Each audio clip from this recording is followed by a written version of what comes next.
جمال الوجود بذكر الإله وتصفو الحياة بنور هدى.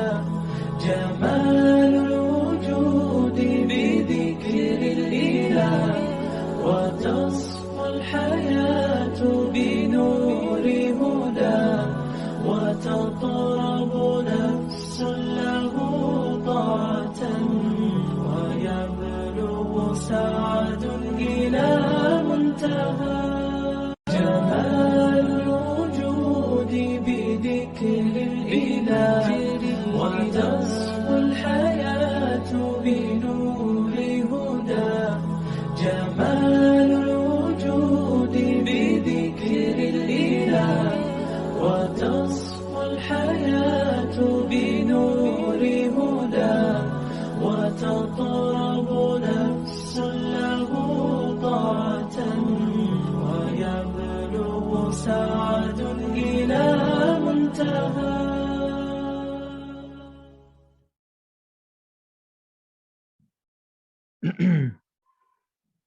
انگنت درد و سلام ہو انبیاء کی مقدس جماعت پر، خصوصاً سید المرسلین رحمت للعالمین جناب محمد رسول اللہ صلی اللہ علیہ وسلم کی ذات گرامی پر۔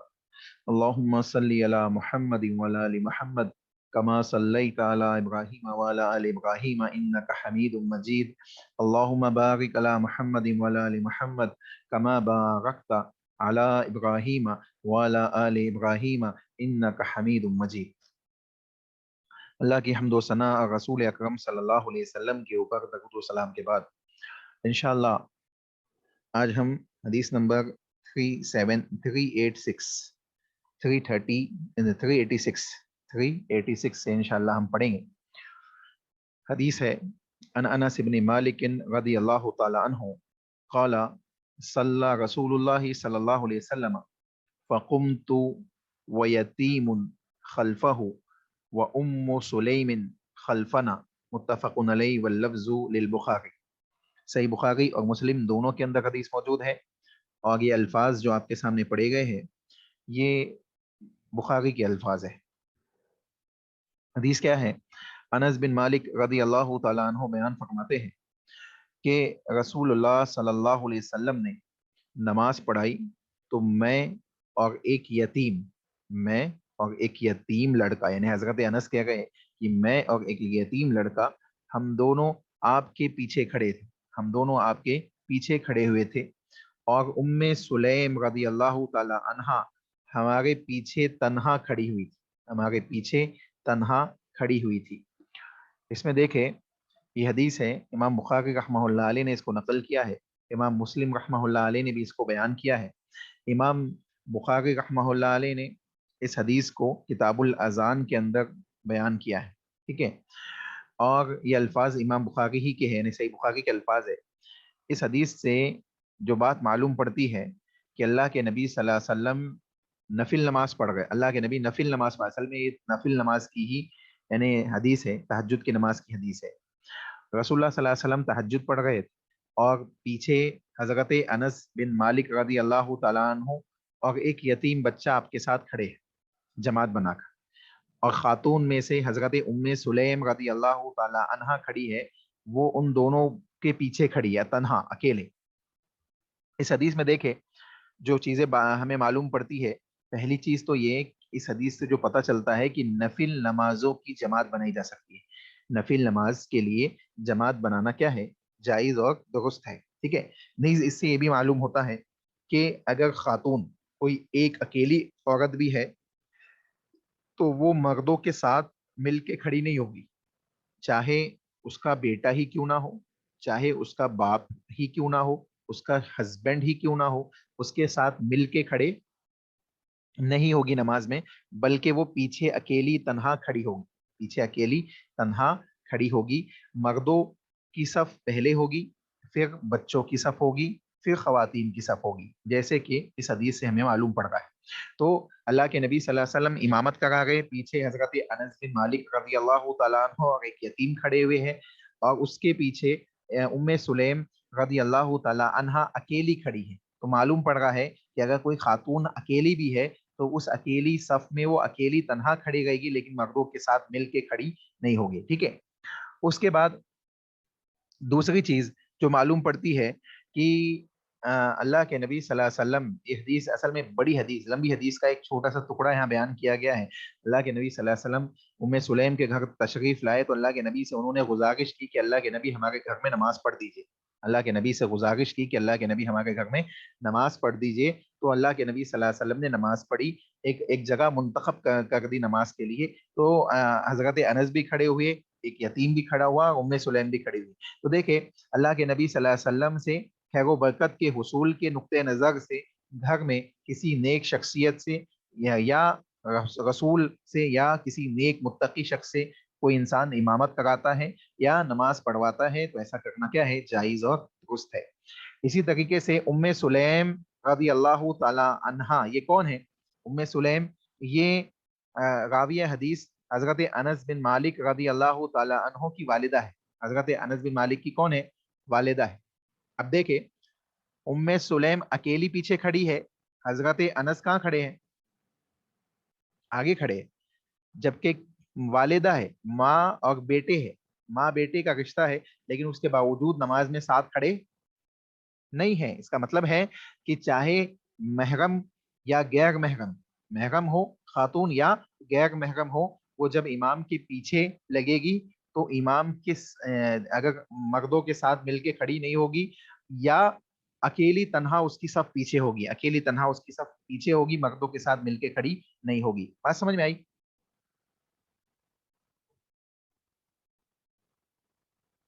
جی اچھا. اس کے علاوہ ایک اور چیز اس حدیث ہے، اس میں سن لے. ام سلیم حضرت انس کی والدہ ہے اور ام سلیم رضی اللہ تعالی عنہا نے حضرت انس بن مالک رضی اللہ تعالی عنہ کو اللہ کے نبی صلی اللہ علیہ وسلم کی خدمت میں پیش کر دیا، یعنی اللہ کے نبی کی خدمت کے لیے وقف کر دیا. اللہ کے نبی کی خدمت کے لیے وقف کر دیا. اور اس حدیث سے صاف طور پہ معلوم ہوتا ہے کہ ام سلیم نے اپنے گھر پہ خیر و برکت کے لیے رسول اللہ صلی اللہ علیہ وسلم کو کیا کیا؟ نماز پڑھانے کے لیے اللہ کے نبی سے کہا.